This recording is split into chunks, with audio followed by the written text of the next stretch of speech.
Thank you all for listening to my story, How It Will Go Down.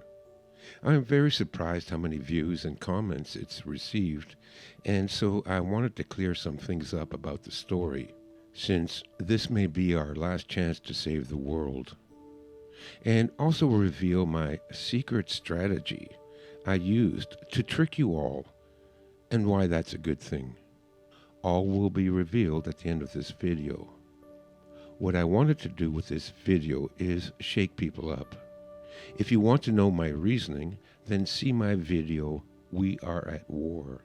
But the fact is, a psychopathic tribe of bankers has waged a covert war on Western civilization for over 100 years. We have been bled dry, and all indications point to the next stage being a trip to the slaughterhouse. All the telltale signs are there to see for anyone with any knowledge of history. I look around and everyone is staring at an electronic screen, completely oblivious. I want to run up to them and slap them in the face like you see in the movies and yell, "Snap out of it, man. They're trying to kill you." This video is my slap in the face. But I know what they'll say. Well, it can't happen here. Our government will protect us. Well, it's already happening here, right now, and your government is the cause. The collapse of our society could happen in dozens of ways, from complete breakdown of our electrical grid to World War III. The first thing I want to make clear is that this story is not a prediction or a prophecy, but merely an example. The scenario I chose for this story is what I think is the most likely to happen first: hyperinflation, followed by a collapse of the dollar. The reason is that we are already experiencing the same conditions we last saw here during the Great Depression and the Weimar Republic of the 1930s, what happened in Hungary and Greece in the 1940s, and what is happening now in Venezuela and Zimbabwe. Look at the homeless camps in every town and city in the country. We haven't seen it this bad since the Great Depression. Suicide rates have never been so high since the Depression, and the pandemic of drug and alcohol addiction has destroyed thousands of communities. Ask anyone over 40 if in the past 20 years things have been getting better or worse. So this video is meant for those of us who are red-pilled, black-pilled, white-pilled, and anyone that is aware of the truth, to send to your friends, neighbors, and relatives who are not awake, to scare them into doing something. Then help them get ready. You don't have to do this for altruistic reasons either. You can do it out of sheer self-interest. The more prepared your neighbors are, the less likely they would try to break into your house to steal your food when they are starving, and the more likely that they would team up with you to protect what you all have. Which brings me to the timeline. There are lots of comments that it couldn't happen that fast, or it would happen faster.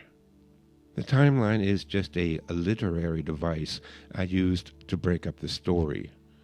No one can predict how fast these events will occur, but in previous cases of hyperinflation, prices doubled every 3 hours to every 3 days. So for the cost of a loaf of bread to go from $5 to $50 in 2 weeks is entirely plausible. Finally, I want to address the numerous comments that I'm using fear porn to grow rich selling books. Nothing could be further from the truth. If I wanted to create fear porn, I need only read a few pages from history of what the socialists, Marxists, communists, those same people that now rule our countries, did to artists and writers like me. Myself and all the other truth tellers out there are literally putting our lives at stake. They will come for us first. So if you think my videos are fear porn, you don't know what real fear is. As for getting rich selling books, that's funny. 90% of Gentile riders don't earn enough to put them above the poverty line, and I'm fine with that. My net worth is less than $1,000. I own a bicycle donated to me by one of my students. I own a yellow canoe given to me by the City of Toronto for my participation in an art festival. All my clothes are either hand-me-downs given to me by my students or bought at the Goodwill store. I never take a vacation or go out for dinner or see a show. I don't have cable or Netflix. My idea of a vacation is a bicycle ride through the countryside, or a paddle in my canoe, which I can take with me by towing it behind my bicycle. My idea of entertainment is feeding the birds, or playing the guitar in my garden. I don't have a smartphone, but I do have a ham radio. I know this may seem austere, but I'm not too worried about the coming collapse because I'm already used to doing without. This is also one of the key principles of Stoicism: to live what you fear until the fear disappears. If you are afraid of the forest, then go live in the forest for a month. You will never fear the forest again. If you're afraid of someone kicking the shit out of you, go train in martial arts for a few years until you are never afraid of violence again. Also, most of what I do is for free. In the summers, I teach Kung Fu in the park for free, although students will donate some fresh eggs they picked up at the farmer's market, or a bag of tomatoes from their garden, or a much appreciated 6-pack of beer. I make next to nothing from my videos since most are demonetized, and I refuse to open a Patreon account since they banned all conservative voices. And why would I want my enemies to profit from my work? I respond to hundreds of emails and never ask for a donation, but instead send them a free PDF of one of my books. You can download free audiobooks and PDF files, and I never charge for it. Now, unlike the leftists or the New Age gurus, I don't live like this so I can feel morally superior. This is the way of the warrior. This is the way of virtue. This is the way of a Zen master. And this is the way of a Stoic. Whether people think I'm a lunatic or a saint, a loser or a genius, I really couldn't care less. So how did I trick you? To answer that, you should first know that I am a Stoic, which is not really a philosophy as many people think, but a way of approaching life that has much in common with Zen and Taoism.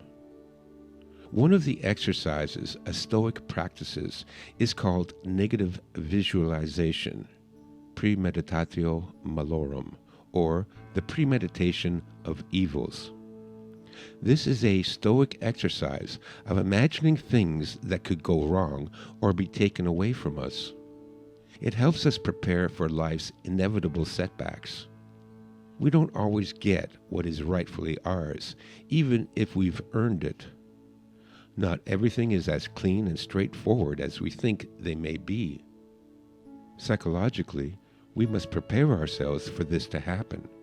It is one of the most powerful exercises in the Stoics' toolkit to build resilience and strength.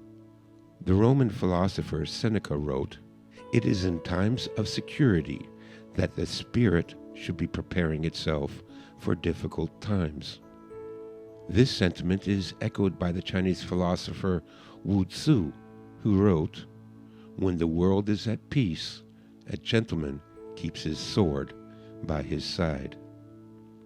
There is actually a scientific explanation of why this works.